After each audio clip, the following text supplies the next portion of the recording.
Assalamualaikum warahmatullahi wabarakatuh. Selamat pagi anak-anak. Wah, sudah lama ya kita tidak bertemu. Bagaimana kabar kalian hari ini? Semoga senantiasa diberi kesehatan oleh Allah ya. Nah, kembali lagi bersama Ibu. Hari ini kita akan belajar tematik muatan bahasa Indonesia tema 7 subtema 1. Hari ini kita akan belajar tentang dongeng fabel. Sebelumnya, apa itu dongeng? Nah, dongeng adalah cerita yang tidak benar-benar terjadi. Dongeng terdiri dari beberapa jenis. Nah, salah satunya yaitu dongeng fabel.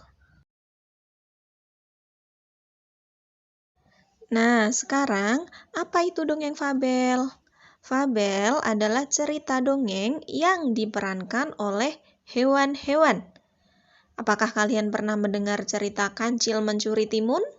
Atau mungkin cerita kelinci dan kura-kura?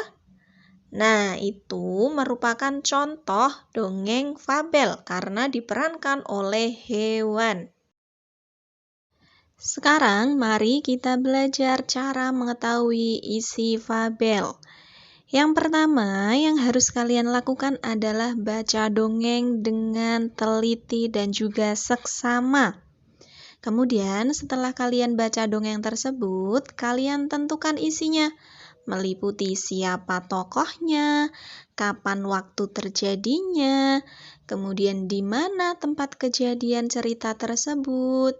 Nah, selanjutnya kalian juga harus menentukan mengapa bisa terjadi, bagaimana isi cerita tersebut, dan apa pesan moral atau amanat yang bisa kalian ambil dari cerita fabel tersebut. Apabila kalian sudah bisa menjawab semua pertanyaan tersebut, berarti kalian sudah mengetahui isi fabel tersebut. Nah, Ibu punya cerita nih. Sekarang kalian dengarkan secara seksama ya. Judulnya yaitu Angsa Belajar Berenang.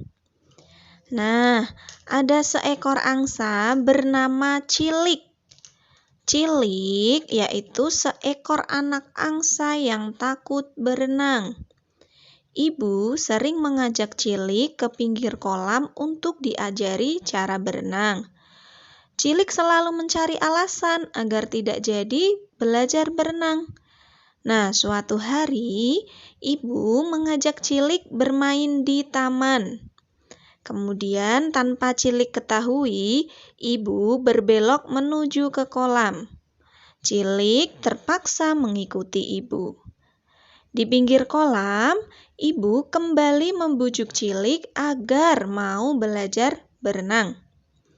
Ibu berkata, "Kamu pasti bisa, Cilik." Kemudian Cilik menjawab, "Aku takut tenggelam, Bu." Ibu kemudian berkata, "Baiklah kalau begitu. Coba kamu lihat ke atas."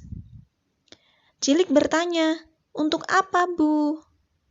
Kemudian ibu menjawab, "Ibu ingin kamu mengambil matahari." Cilik bingung bagaimana ia dapat mengambil matahari. Kemudian ia melihat ke permukaan kolam. Dia melihat pantulan matahari di permukaan air. Nah, kemudian Cilik berkata, "Wah, pasti ini yang ibu maksud. Aku akan mengambil matahari yang ada di air saja." Cilik pun langsung terjun ke air. Cilik mengejar matahari di permukaan air. Meskipun telah berusaha keras, Cilik tidak dapat mengambil matahari. Kemudian, Cilik menemui ibu dengan sedih. "Maafkan aku, Bu. Aku tidak dapat mengambil matahari untukmu." Kemudian, ibu menjawab, "Tidak apa-apa, Cilik. Tidakkah kamu sadari, kamu sekarang telah pandai berenang loh?" Nah, bagaimana? Bagus bukan ceritanya? Nah, sekarang coba kalian jawab pertanyaan dari ibu. Siapa tokoh dalam cerita Angsa Belajar Berenang tadi? Kemudian, yang kedua, di mana Cilik belajar berenang? Kemudian yang ketiga, mengapa Cilik takut berenang? Pertanyaan selanjutnya yaitu, bagaimana cara Cilik belajar berenang? Dan pertanyaan terakhir, apa pesan moral yang bisa diambil dari cerita tersebut? Nah, coba kalian jawab bersama dengan ayah dan bunda di rumah ya. Jika kalian sudah bisa menjawab pertanyaan tersebut, maka kalian sudah paham dengan isi cerita Angsa Belajar Berenang. Nah, sekian pelajaran dari Ibu. Kalian tetap semangat belajar di rumah ya. Terima kasih. Wassalamualaikum warahmatullahi wabarakatuh.